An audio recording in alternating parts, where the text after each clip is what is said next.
On est à peine début avril 2024 les gars, et ça y est, on tient le film de l'année. Salut à toutes et à tous, j'espère que vous allez bien, que vous êtes en pleine forme. Moi ça va moyen parce que je crois que j'ai perdu au moins 50% de mes capacités auditives d'un côté et j'ai aussi perdu je crois 50 points de QI de l'autre. Autant dire qu'il va pas me rester grand chose. Parce que oui, attendez, quand j'ai dit qu'on tenait le film de l'année, j'ai pas dit spécialement qu'on tenait le meilleur film de l'année. Attention, dans cette vidéo je vais spoiler, bien évidemment, je vais dire ce que je pense avec le cœur de ce film, mais avant on va poser les bases, parce que j'imagine que si vous avez cliqué sur cette vidéo, c'est parce que vous avez déjà vu Kong versus Godzilla, et vous avez bien évidemment vu ce film, ainsi que les préquels, et peut-être même la série Monarch. Moi, autant vous dire, je suis pas du tout un fan de cet univers, même si j'estime que le Kong de 2017 était loin d'être aussi mauvais qu'on le dit. Je trouve que c'est un film avec pas mal de bonnes idées, surtout le délire de ramener Kong, enfin nous montrer un King Kong dans les années 70, au moment de la guerre du Vietnam. Il y avait pas mal de plans vraiment intéressants, iconiques, comme la scène des hélicoptères qui arrivent vers Kong, super impressionnant avec le bruit des pales, là rappelez-vous, le fou, fou, fou, fou. Je me rappellerai toujours de la scène de la grosse araignée là au-dessus des bambous. Ce que j'aimais bien avec ce Kong de 2017, c'est qu'il y avait une dimension mature, violente, adulte. Et on avait un petit peu la même chose dans le Godzilla de 2014, on est un peu plus aseptisé, il y avait moins de violence, quasiment pas de sang, même si c'était quand même assez sérieux dans la mise en scène, dans la façon dont les monstres sont amorcés, le cri de Godzilla qui était terrifiant. Et après est arrivé ce qu'il devait arriver, à savoir l'infantilisation générale de ce lore, de ce système, et bien évidemment le massacre intégral de la licence via ce Kong X Godzilla, The New Empire. J'estime que ce film est sorti un peu trop tard. Je pense que Kong X Godzilla aurait dû sortir en 2023, 2021. Or non, là en 2024, on a quand même changé d'époque. C'est terminé l'époque post-Covid, où on sortait des films à la chaîne, sans originalité, sans aucun intérêt, sans âme. On a une autre dose en 2023. Là c'est bon, en 2024, on a commencé sur de nouvelles bases. On a eu The Iron Claw, on a eu Dune 2, on a eu Poor Things. Bientôt on va voir Civil War et plein d'autres trucs. C'est pas pour qu'on se retape une espèce de pastiche entre Battleship et En eau très trouble, car c'est vraiment la sensation que j'ai ressentie quand j'ai vu ce Kong X Godzilla. J'ai l'impression de voir une fusion entre la stupidité de Battleship, le non-sens, le what the fuck et la flemme totale d'En eau très trouble. Car honnêtement, ce film sointe la flemme du début à la fin. Pour situer le contexte, après s'être mis sur la gueule dans Kong vs Godzilla, donc enfin l'affrontement des titans, parce que quand même, Godzilla, King Kong, qui se tape dessus, ça fait rêver. Bon, bien évidemment, ils ont foiré le coup, on s'est demandé s'ils pouvaient faire pire dans une suite. Moi, je vous rassure, ils ont réussi à faire pire et de très loin. Même si là, Kong et Godzilla sont devenus des bros, ils sont devenus des potes, donc ils s'allient ensemble pour les botter le cul des méchants qui traînent dans le monde, des bestioles bizarres, on a droit à quelques scènes assez rapides, trop expédiées, notamment quand Godzilla doit se friter avec une espèce de mollusque dans la ville de Rome, et une espèce de murène dans l'océan Arctique. Alors ce qui est bien, c'est que c'est expédié très vite, à savoir le fight dans Rome avec le mollusque, ça dure 30 secondes, et la scène de baston Godzilla versus Murène dans l'Arctique, ça dépasse pas les 20 secondes, et en plus le finisher est hors champ. Super. C'est un film qui ne se concentrera pas que sur Godzilla, et tant mieux. On n'en pouvait plus de Godzilla, et de toute façon, après Godzilla Minus One, j'estime que le Japon devrait interdire à Hollywood de réutiliser leur créature totem, parce que là, non, c'est plus possible. Après Godzilla Minus One, j'estime que c'est indécent de sortir un truc pareil, un Godzilla américanisé de cette façon, parce que si dans le premier Godzilla, enfin le Godzilla de 2014, c'était intéressant de voir un Godzilla old school, modernisé à la Hollywood, c'était intéressant. Le cri de Godzilla notamment, qui était quand même terrifiant, je me rappelle, la première fois que je l'ai vu, c'était quand même un cri qui vous scotchait au siège. Bon bah, c'était cool au début, un film suffisait. Seulement, quand on revoit ce Godzilla encore plusieurs fois d'affilée, qui nous refait sans arrêt la même chose, et qui nous refait sans arrêt le même cri, quand il criait 2-3 fois dans le premier film, ça allait, mais au bout de la 50e fois, ça commence à devenir stressant, quoi. Mais heureusement, dans ce film, on le voit pas trop, le Godzilla, il reste un petit peu en retrait, il fait 2-3 trucs, et on le voit surtout vers la fin. Ce film se concentre davantage sur Kong, et c'est plus ou moins ce qu'on voulait, parce qu'au moins, Kong, contrairement à Godzilla, il a une âme, il a des expressions faciales, il a des yeux, on peut ressentir quelque chose chez lui. Or, chez Godzilla, ok, il est mignon, c'est un gros lézard, mais voilà, quoi. Donc Kong, dans ce film de son côté, il se balade dans la Terre des Titans. Alors ok, bon, il y a une Terre, d'accord, mais des Titans, j'en ai pas vu tant que ça je vais en parler dans la zone de spoiler, vous allez voir, c'est délirant.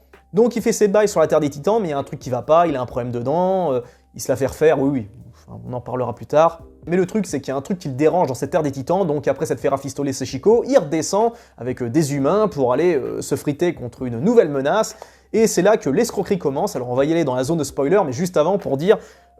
où est passé l'argent? Où est passé le pognon? Avant d'être trop spoilé, les gars, je vous soumets cette réflexion. Où est passé le fric? Parce que les effets spéciaux, oui, ça coûte cher, j'entends bien. Sauf que là, vous allez pas me faire croire que ces millions de dollars sont partis là-dedans. Parce que les CGI sont moches. C'est le minimum syndical par rapport à ce qu'on peut produire aujourd'hui en 2024. Et me faites pas croire que le gros du salaire est parti dans les cachets des acteurs, vu qu'ici on a que des no-names, et que des no-names qui sont des clichés sur pattes. On a le Renoir sympathique et cool, on a l'Australien avec sa chemise à fleurs qui est lourdingue, on a la meuf forte indépendante aux cheveux courts, on a sa fille adoptive qui est l'élu, qui communique avec une civilisation ancestrale, bref, voilà ce genre de bail qu'on a vu, revu. Donc, où est passé l'argent? C'est une vraie question. Parce que j'imagine qu'il n'est ni parti dans les cachets des acteurs, ni dans la CGI. Je vous laisse en discuter dans les commentaires. Allez, c'est parti, spoiler, boum! Alors franchement, c'est compliqué, comment dire. Alors j'ai parlé des effets spéciaux comme quoi ils étaient moches, mais ça, c'est en lien avec les Titans. Parce que oui, le film s'intitule The New Empire, donc en gros, ça veut dire que on arrive dans le monde des Titans, un monde rempli de créatures, avec un lore qui est luxuriant, etc. Rappelez-vous de King Kong de 2017, celui qu'on flingue un peu trop à tort pour moi. Il y avait un lore qui était quand même assez développé. Il y a King Kong déjà d'une, ensuite il y a, mine de rien, ces espèces de bestioles bizarres avec leurs deux pattes, là, les espèces de lézards indestructibles, on a une espèce de grosse pieuvre dans un lagon que Kong arrache, on a également une grosse araignée. C'était déjà pas mal pour un premier film, et surtout c'était super bien fait. Et je précise que moi je suis de l'école King Kong de Peter Jackson. Pour moi, King Kong surclasse largement le Kong, enfin il surclasse à lui tout seul tout ce qu'on a pu voir dans le lore de Monarch, etc., c'est à des années-lumière. Enfin, c'est dire à quel point on a vraiment ce downfall de zinzin, quoi, parce que quand vous regardez King Kong de 2005, qui déjà n'a quasiment pas vieilli en termes d'effets spéciaux, on parle d'un film réalisé entre 2003 et 2004. Hein. Sorti en 2005, mais voilà, c'est film début 2000. C'est pas film sorti fin 2000, début 2010, non, début 2000. Et dans King Kong de 2005, il y a au moins 1 heure et demie qui se déroule à New York et sur le bateau, ce qui fait qu'il nous reste 1 heure et demie pour découvrir tout le lore de Skull Island. Et c'était ultra riche, c'était ultra dense, surtout quand vous rajoutez la version longue. Dans Skull Island, ils se sont pas trop mal démerdés, même si c'était pas incroyable, alors que le film est quand même assez long, mais alors là, dans celui-là, c'est de la paresse absolue, parce que les seules bestioles que vous verrez dans ce film, donc c'est l'espèce de mollusque contre lequel se bat Godzilla, ensuite l'espèce de murène dans l'Arctique, très original, et dans le monde des Titans, vous verrez des espèces de chiens bizarres qui rappellent un peu ce qu'on a vu dans le Hobbit, ils sont tout aussi moches, et les autres bestioles que vous verrez, c'est des espèces de ptérodactyles. Vraiment la flemme absolue, quoi. Les mecs ils se sont pas fait chier à faire des trucs un peu dingues, non, on voit juste des espèces de ptérodactyles, des dinosaures, quoi. Et on voit d'autres singes, une autre civilisation de macaques, alors Kong il est content parce qu'il se dit merde, je suis pas tout seul, en fait tous mes ancêtres ils sont pas tous morts, il y en a d'autres. Et le truc c'est que ces singes, c'est des singes, ouais, le chef, le boss des singes, c'est une espèce de gibbon dégueulasse, et tous ces singes sont infects, mais vraiment infects. Surtout cette espèce de micro-singe, de bébé King Kong qui est pathétique, vraiment. Il nous le vendait un petit peu comme une espèce de petit singe mignon qui a envie de faire des papouilles. Or non, il est juste repoussant, vraiment infect. On n'a aucune empathie pour cette espèce de petit macaque absolument horrible. Et c'est ça qui est tragique, quoi. Alors déjà, en soi, je ressens pas trop d'affinité avec ce nouveau Kong par rapport à la version de Jackson qui a un air plus buriné, plus humanisé. Enfin non, il a vraiment une tête de gorille. Or là, c'est... Wow, on sait pas trop quoi, si c'est un gorille, si c'est un géant, si c'est un Bigfoot, on sait pas trop ce que c'est, un Sasquatch, et donc on a déjà du mal à avoir j'ai du mal à avoir de l'empathie pour lui, même si pourtant il y a une expression faciale, il y a un jeu de regard, il y a quand même quelque chose, beaucoup plus que Godzilla, enfin c'est incomparable les deux, mais là, putain, j'ai du mal quoi, et puis alors le petit singe, pouh. Donc c'est ça qu'on verra comme créature, et un autre Godzilla, wow, comme c'est original, on verra un autre Godzilla après, après le Godzilla classique, on verra un autre Godzilla qui est albinos, qui est blanc, avec qui crache de la glace. Super. En fait, je sais pas comment ils ont pu bousiller, je sais pas comment ils sont faits pour bousiller une licence pareille, parce que complexifier comme ils ont fait avec le délire autour de Monarch, la surveillance des monstres, ça pour moi c'était déjà trop. Pour moi, c'était vraiment superflu de trop rentrer là-dedans. Ils auraient dû faire comme ce qui était prévu à la base avec le Kong de Jackson, c'est se concentrer sur le lore de Skull Island, se concentrer sur les créatures, sur les monstres sur place. Enfin, quand je dis les créatures et les monstres, je parle de créatures et de monstres crédibles, réalistes. Rappelez-vous de ce que vous avez vu dans le lore de King Kong, c'était fascinant parce que c'était une espèce de version XXL de créatures qu'on a chez nous. Des grosses sauterelles, des grosses araignées, des trucs comme ça, c'était intéressant. Or là, on a affaire à des bestioles cheloues, des kaiju typiques à la japonaise, mais laissez les japonais faire ça. Pourquoi vous avez piqué ça aux japonais? Fallait leur laisser, quoi. Il aurait fallu insister sur quelque chose de plus réaliste, chose que tout le monde voulait en réalité. On voulait revoir un King Kong de 2005 en plus large, en plus grand, un nouveau Skull Island avec un aspect plus réaliste, on envoie des mecs sur l'île qui se font bouffer les uns après les autres, qui se font boulotter par des créatures, machin, il aurait fallu montrer un truc comme ça. Alors là, ça a été bien évidemment infantilisé, et surtout le lore a été littéralement dégagé, parce que, à un moment, les héros, enfin, les héros juste insupportables, on a juste envie qu'ils crèvent, ils sont dans la jungle. Et le truc, c'est que moi, je m'attendais à voir des créatures, des nouveaux trucs, des espèces de végétaux luxuriants un peu à l'Avatar. Même pas. Le seul truc du lore de ce monde des titans, c'est une espèce d'arbre qui avale un mec, ça prend 3 secondes, et c'est tout ce qu'on verra. C'est tout. Les mecs, ils sont même pas emmerdés à créer des fausses plantes, des trucs un peu exotiques, un peu luxuriants. Non, non, non, juste un arbre qui bouffe un mec et qui crache son flingue. C'est tout. Et ils nous balancent ça un peu à bouffer en mode, bah tiens, regardez, vous avez vu, on a pensé à vous, on a mis un petit peu de décorum, un petit lore. Enfin, c'était honteux. Alors déjà, au niveau de l'insulte à l'intelligence, c'est quelque chose. Déjà, le seul avantage de ce film, c'est qu'au moins, le film est tellement con que on va forcément rebondir. Parce qu'à force de creuser, on finit par, je sais pas, arriver à quelque chose de trop dur, c'est pas possible de forer plus, quoi, donc on finit par remonter. Et là, je pense que ce film, c'est peut-être je vous le dis, c'est un mix entre Battleship, enfin Battleship de 2012, pour ceux qui l'ont pas vu, c'est un gros blockbuster bourré d'effets spéciaux, qui est vraiment, mais sans âme et stupide, et En eau très trouble, c'est la suite d'En eau trouble, qui était un nanar absolu, qui se prenait en plus plus ou moins au sérieux, avec de l'humour, mais de l'humour débile. Enfin, c'est vraiment, ils ont mixé les deux, avec ce Kong X Godzilla, puis bien sûr, ils ont repris tous les éléments de Monarch, etc. Et enfin, ils ont été trop loin, non pas dans le délire, ils ont été trop loin dans la stupidité. Là, c'est grave, parce que encore, si nous avait montré trop de monstres, un truc où ça nous balance des effets spéciaux à la gueule, où on en a pour notre pognon, à savoir des grosses batailles épiques, des trucs comme ça, on dirait ok, sauf que là, non.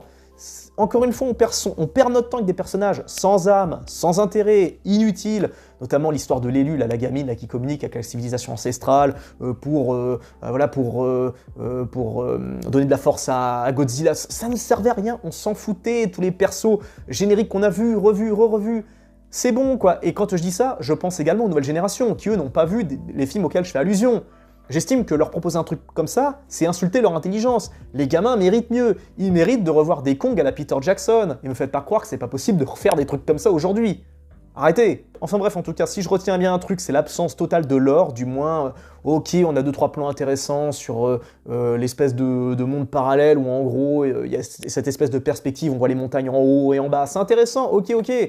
Mais ça dure à tout péter 15 secondes dans tout le film, et après, c'est que des trucs basiques, sans intérêt. En fait, ce film est une espèce de fourre-tout où on a mis du King Kong, du Godzilla, de l'Avengers, parce que me faites pas croire que l'histoire de Kong qui met cette espèce de gant, me faites pas croire que ça vous a pas fait penser à Thanos, quoi. Moi, j'ai pensé à ça direct. Bon, allez, c'est bon, je m'arrête avec ça parce que ça m'a... Je vous le dis, ça m'a vraiment sucré du temps, de l'intelligence, de l'énergie. Je le redis aussi, quelques capacités auditives, parce que entre la musique, mais... musique non-stop, c'est vraiment le syndrome de Christopher Nolan, quoi. De la musique tout le temps. Il n'y a pas un silence, il n'y a pas un moment où la musique ferme sa gueule pour laisser les acteurs se regarder, faire des trucs, même King Kong communiquer en macaque. Non. Il y a toujours une musique par-dessus pour bien appuyer que c'est des scènes d'émotion, des scènes émouvantes, machin. Non, mais ça, on s'en fout, c'est dépassé, qu'on passe à autre chose maintenant, qu'on arrête avec la musique. Trop appuyé, c'est lourd, quoi. Le film synthétise le produit de commande typique de la décennie, enfin du début de décennie 2020, les films post-Covid où on sortait vraiment des blockbusters à la chaîne sans aucun intérêt, sans aucune âme, sans aucun fondement. Et bah oui, Kong X Godzilla remplit toutes les cases à ce niveau-là. Et écoutez, c'est 15 balles d'investi pour pas grand-chose, hein, donc je me vois mal vous dire qu'est-ce que vous avez à aller voir, comment vous devez gérer votre pognon, mais autant vous dire que 15 € pour ce truc-là, ça fait mal. Hein. Allez mes loulous, je vous dis à très bientôt, merci d'avoir suivi cette vidéo jusqu'au bout. Pour ceux qui découvrent la chaîne, n'hésitez pas à checker mes autres vidéos. Je fais pas mal de top 10, pas mal de rétrospectives, des reviews, etc., des analyses de jeux vidéo. De temps en temps aussi, je fais des critiques. Bref, si vous kiffez le format, n'hésitez pas à vous abonner. À très bientôt, prenez bien soin de vous, ciao.